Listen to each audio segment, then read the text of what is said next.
इतने समय बाद तुम मिली हो, अब अगली ट्रेन में साथ ही चलेंगे। इसी बीच अगली ट्रेन आ गई। डिम्पल की बातें सुन सकूं इसलिए मैंने उसके सामने वाली सीट ले ली। मम्मी कह रही थी कि शादी के बाद तुम नितिन के साथ खुश नहीं थी।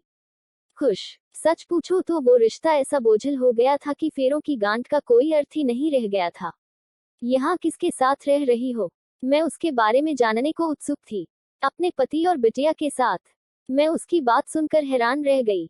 फिर मैंने बात को संभालते हुए धीरे से कहा, पर मम्मी ने तो बताया था कि तुम्हारा तलाक हो गया है। मन डिम्पल की जिंदगी की कहानी की तहों तक जानने को उत्सुक हो उठा। जरा सा कुरेने पर उसके जीवन की किताब का पन्ना दर पन्ना खुलने लगा। सीधा सादा सा दिखने वाला नितिन मेरे ख्वाबों में बचपन से ही बसा था। उसका प्रतिबिंब हमेशा मेरे ऊपर छाया रहता, जो एक तरह से मेरी कमजोरी बनता गया। 8-10 साल बाद उससे शादी कर ली। मैंने अफसोस जताते हुए कहा, मैंने 4 महीने पहले दोबारा शादी कर ली है। तुम्हें याद है, कॉलेज में हमारे सीनियर हुआ करते थे अमिताभ, उन्हीं के साथ। ऐसा क्या हुआ डिम्पल की नौबत तलाक तक आ गई। मैं उसके तलाक की वजह जानना चाहती थी। शादी से पहले सपने दिखाना और सिर आंखों पर बिठाने वाली बातें तो होती ही हैं, ये तो समझ में आता है। अदमित नितिन जैसे लड़के ने भावावेश में शादी की होगी ऐसा सोचना भ्रम है। उसने बहुत सोच समझकर मुझसे शादी की थी, क्योंकि मैं होनहार, मेहनती, पढ़ी लिखी और नौकरी करने वाली लड़की थी। वो अपनी फैमिली को इज्जत और मान देने वाला व्यक्ति था, ये बात मैं जानती थी। लेकिन उन्हें खुश करने की कोशिश में वो मेरी पढ़ाई और करियर को बेवजह दांव पर लगा देगा, ऐसा मैंने सपने में भी नहीं सोचा था। सचमुच कहीं न कहीं गलती मेरी भी थी कि मैं अपने दिल पर काबू न रख सकी। हैरानी तो इस बात की थी कि उस परिवार में सभी, यहाँ तक कि मेरी सास भी नौकरी करती थी, बस मनाही थी तो मुझे। असल बात ये थी कि मेरे घर पर रहने से परिवार के हर व्यक्ति को हर चीज आसानी से मिल जाती थी, तो फिर वो सब मुझे नौकरी करने की इजाजत क्यों देते। हमेशा एक ही जवाब मिलता, यहाँ किस चीज की कमी है तुम्हें। मैं उसकी बातें सुनती जा रही थी और डिम्पल अपने मन का गुबार निकालते जा रही थी। घर का काम तो सुबह ही खत्म हो जाता था, फिर पूरा दिन क्या करती। बहुत समझाया नितिन को, लेकिन न वो समझने के लिए तैयार थे, न ही उनके घर वाले। इसी बीच मैंने कंसीव कर लिया। सोचा, बच्चा हो जाने के बाद सब ठीक हो जाएगा, लेकिन स्थिति और बिगड़ गई। घर और बच्ची के काम के बाद भी काफी समय बच जाता था। पीड़ा और बढ़ जाती जब ऑफिस से लौटकर सब लोग एक दूसरे के साथ अपने अनुभव शेयर करते, और मैं दौड़ भाग करती हुए चौके में अपनी मेड के साथ खड़े होकर डिनर की तैयारी कर रही होती। उस समय अपने करियर के दौरान होने वाली प्रेजेंटेशन, मंथन मीटिंग्स याद कर कर के मन में कसक सी उठती। मैं मन ही मन सोचती, क्या मेरी प्रतिभा का यही अंत है। मेरे अंदर हीन भावना पनपने लगी थी कि इतनी पढ़ाई मैंने घर की सफाई और खाना पकाने के लिए की थी।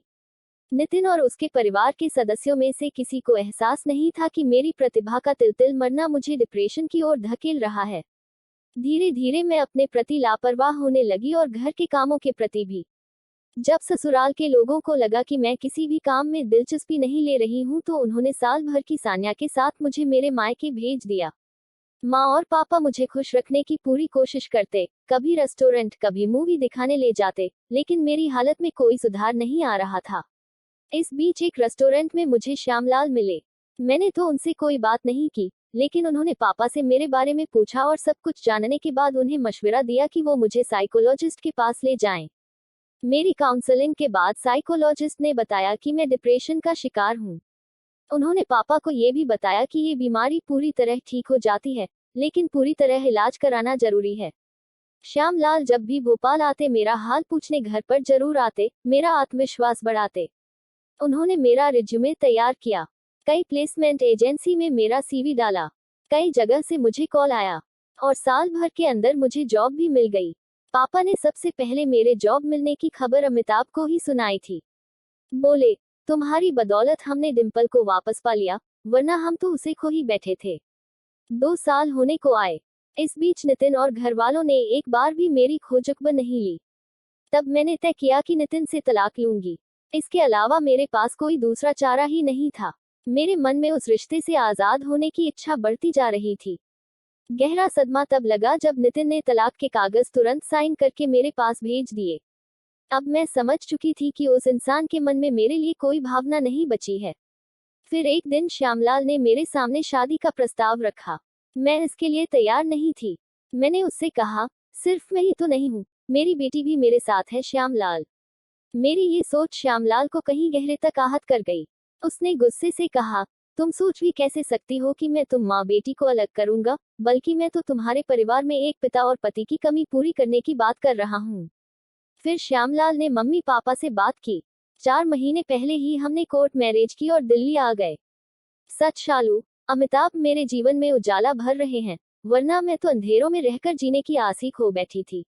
उस आत्मविश्वासी महिला की कहानी सुनकर मुंह से बरबस ही निकला, खुश रहो डिम्पल। और हम अपनी अपनी राह हो लिए।